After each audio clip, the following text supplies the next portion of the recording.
Hello, everyone. This is Professor Ali Tarrad.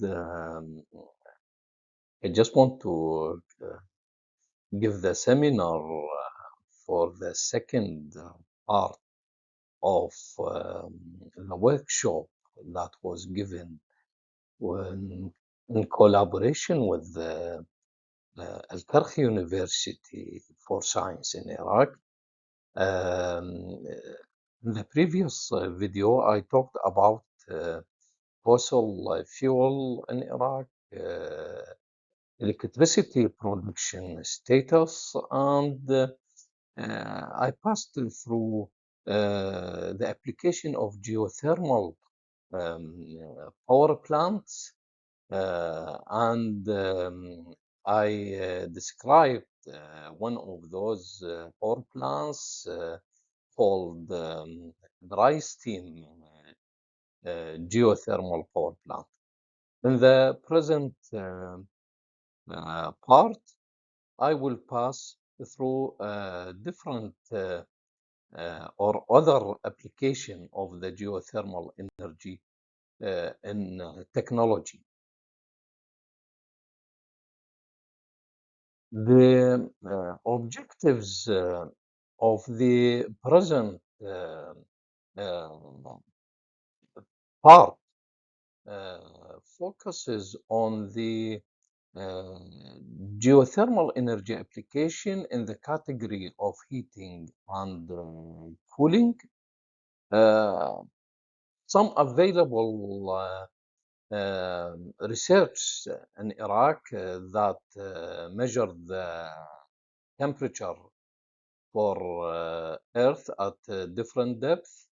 And finally, I will go to the conclusion from the seminar in its two parts, part one and part two.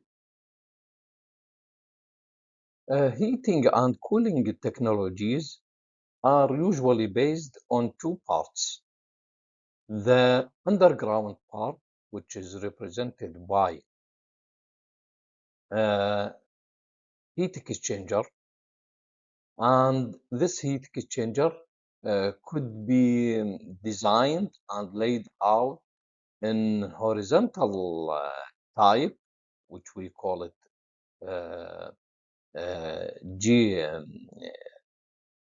GHE, which is ground heat exchanger. And this photo shows an application for that with animated diagram. This cycle is used for assisting a boiler where heat is extracted from earth by passing cold water inside these coils, which are buried underground, and then it extracts the energy from earth and then return back. And in its layout, it seems to be that this type is to assist the boiler, in which we can get hot water with minimizing the consumed energy from other sources than the ground. And this type is called the hybrid type because it is designed to be in a combination with other energy sources. The heat exchanger for horizontal type is fabricated in a sort of slinky heat exchanger composed of pipe, and it is laid out in a trench that was prepared by digging for it. And this is a single circuit, and it could be fabricated in multi-slinky ground heat exchanger. Of course, that will depend on the available land and at the same time the load required for heating or cooling. Here we have animated illustration to show how the underground part works. Cooling water is passed, cold water is passed through the pipe, extract energy from earth, heated up to a proper temperature, and then it is returned to the on-ground part of the system. And in this system, as shown here, there is a heat exchanger, which is a part of a heating system that provides energy to the space. And this is a closed loop. And in this sense, we are extracting energy from Earth and discharge it to a space where the heating purpose is achieved, depending on the uh, type of this heat exchanger which has been used for heating. Here we have a vertical heat exchanger, which is called borehole heat exchanger, that is installed vertically uh, inside Earth. It is composed of uh, U-tube, and the U-tube is installed inside a bore, surrounded by grout material, and this grout material should be conductive material to facilitate heat transfer and conduction between the soil, the external part as shown in this figure, and the tube itself. So in that sense, we are uh, extracting energy from the soil, which represents the earth structure, conducted to the grout, through the grout material, to the tube surface, all of that in conduction, and then by convection to the fluid which is passed inside that U-tube, and it could be water, shown in the right hand side photo, water inlet and water outlet. Water inlet representing the blue one, and the outlet is the green one. So hot fluid or hot water, we will get it from that bore hole, and can be used for heating purposes. Almost similar system can be used for cooling system as well. Here we have an arrangement for the borehole that is double pipe borehole, where we can use double U-tube installed in the same bore as well in this animated. Uh, we have a parallel arrangement. That's why we can see on the left hand side photo is only one, because this is an projected view. So when you are looking at the borehole from the top, then you will see that we have two U-tubes. We have main header where, for example, water enters this U-tube, and then we will get it uh, on the other side through the green header, where hot water can be obtained. And you may use multi-bore holes to extract energy. Of course, that will depend on the available land, available conditions, the load required, and so on. So sometimes these boreholes are restricted by what is available on a place to be used. And here we can see that it's just a matter of digging a borehole which doesn't need much area, and we can use it, I mean, within 1 meter, maybe that's the maximum, because we are talking about um, um, maybe 15 centimeter for the borehole itself. It is not that big, so we may use that for extracting energy and use it for the purpose of heating, or we may use the ground as a reservoir where we can um, uh, discharge energy to that.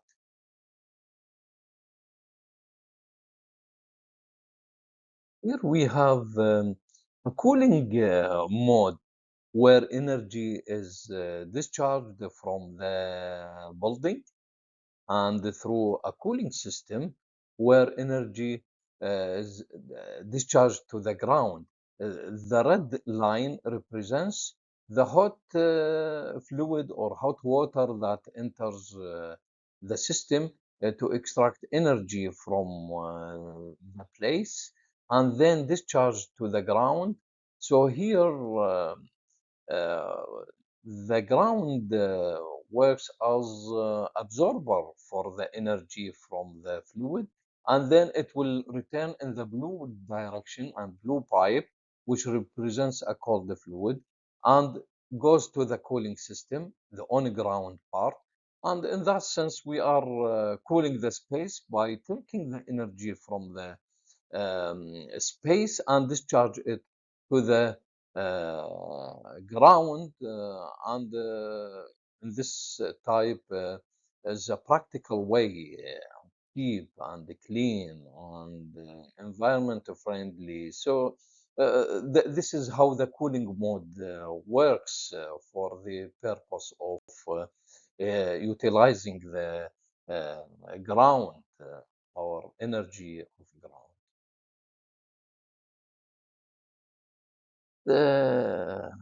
Useful to mention some studies that have been conducted in Iraq. The first one was conducted in north of Iraq, where the temperature at the bottom of oil wells uh, was measured, and the second one was in Baghdad, which has been conducted by a number of investigators where they used geo, what we call a thermal profile to calculate the temperature. So the output from the first um, study, it has found that the temperature varies according to the well where it was, because these values on the first column shows the depth where the temperatures were measured, but is so nice from these people, or maybe it's only one researcher who did that, that he gave the ground level as well. So we may know that the depth where these temperatures have been measured. And the temperature was ranged between around 62 Celsius up to 104 Celsius. And that means there is a geothermal gradient, and a mean value was measured to be around 21 Celsius, although some places we have around 29 Celsius, which falls within the range, the standard range which we talked about in part one.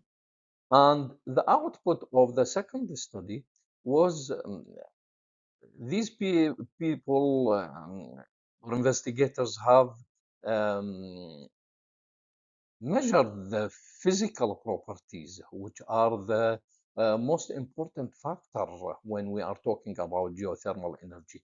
And they used these measured values to find the temperature measurement with the analysis. A general equation has been used, and they found that beyond 10 meter, the temperature almost constant year round, and it was about 24 Celsius. And that means we can use geothermal energy. So the first study was in north of Iraq.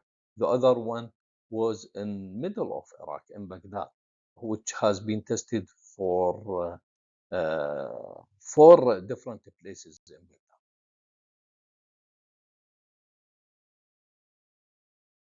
So there is usually a question that is arising when we are talking about geothermal resources.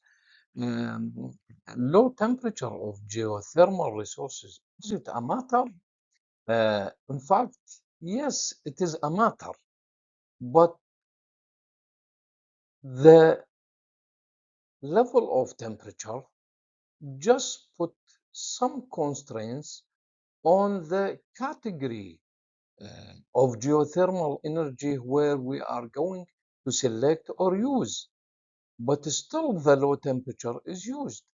For example, scientists and experts in the field of geothermal energy usually focuses on the level of temperature.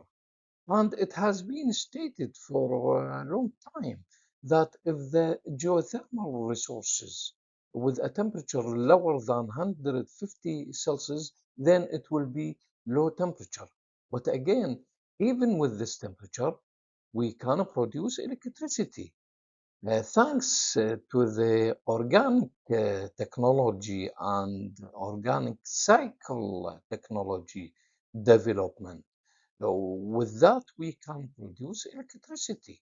For example, if we have a temperature lower than 150 Celsius, it can be passed through the organic Rankine cycle directly to the evaporator or boiler.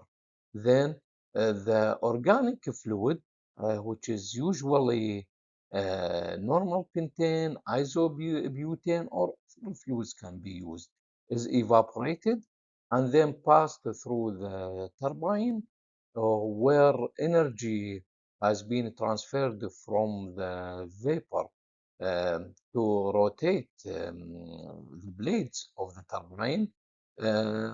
With that, in combination with the generator, electricity can be produced.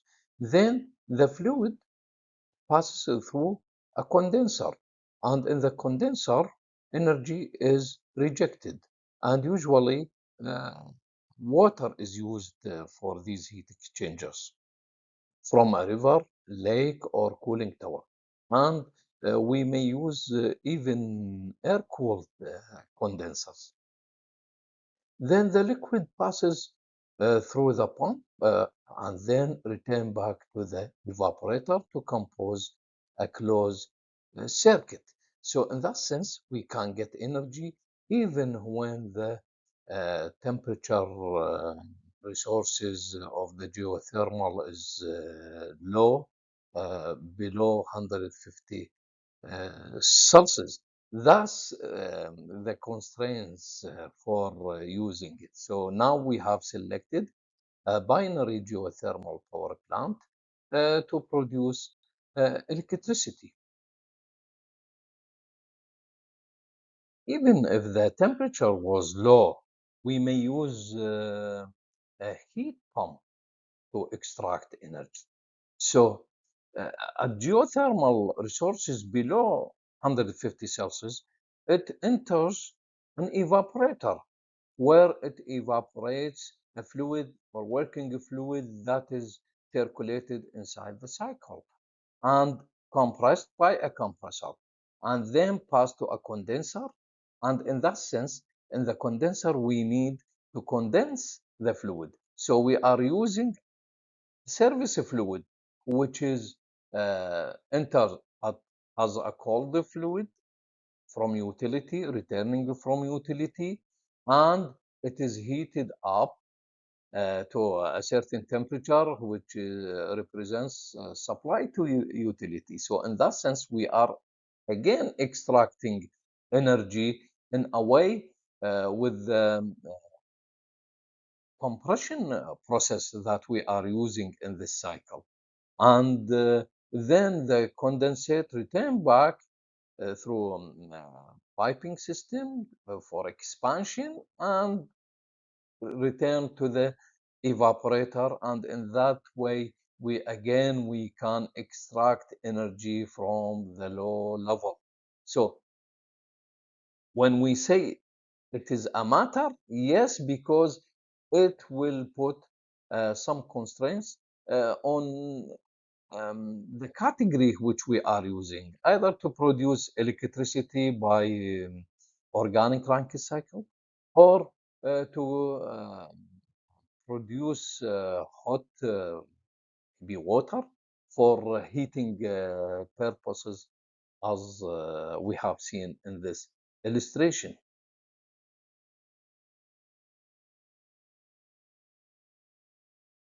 As a conclusion for this workshop, I will put it in question that relates to scientists who are working in the field, state energy authorities who are responsible for producing electricity and providing the electricity and energy to the public. And then I will go to the public's world. So that means all these three uh, relevant parties, do they have really the will to use geothermal energy from what we have stood through for the first part and the second part? Yes, yes, we need to use the geothermal energy, not only to provide energy to our needs, but also protect environment. So the question then, in which category could geothermal energy be utilized in Iraq? So for the short term need, I think we have seen that to be used in cooling and heating. And that means we need to use the geothermal heat pump to extract or to discharge energy to the ground. As we have passed through, there is only maybe 2 meters we need for the horizontal type to extract energy, or we may use the borehole. And I think it is not difficult to get that. Even the technology is available, and we can't compare it, but we have to mention maybe in the United States is around 50,000 heat pump, geothermal heat pump are installed on yearly strategy. So it's available and it's cheap. And I think we need to use this type of geothermal system.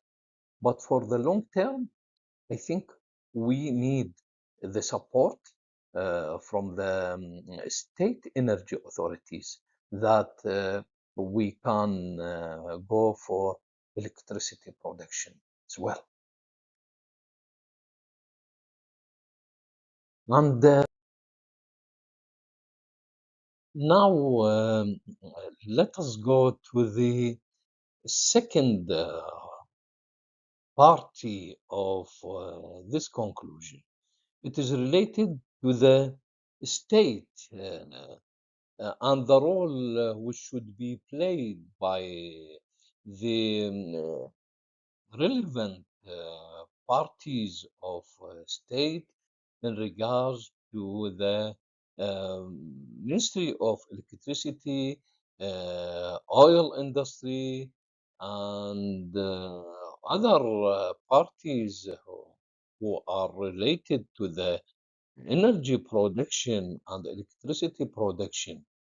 So let us talk about the role which should be uh, constructive, and some initiative should be initiated by the state to financially support and encourage scientists and the private sector, because the private sector can play a major role and useful role in using the renewable energy sources, such as the geothermal one, which we talked about it in this seminar.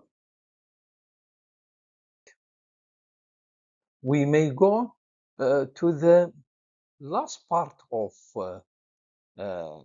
these parties, the public, and we need to encourage the public.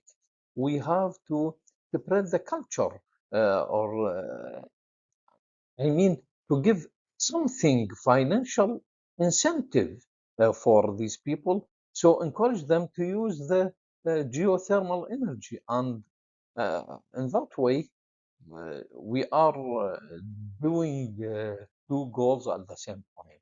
The same, the first is to introduce clean energy to the market, and at the same time, we are minimizing the load on the network of electricity in Iraq. And again, it is a sort of renewable energy to get a clean environment. And I think this is what we are looking for. So I will put some references at the description of this um, video. You may use it if you need to return back to the sources of geothermal energy and how can be utilized in Iraq.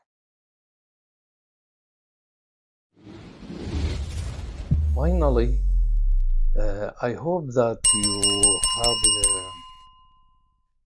spent full time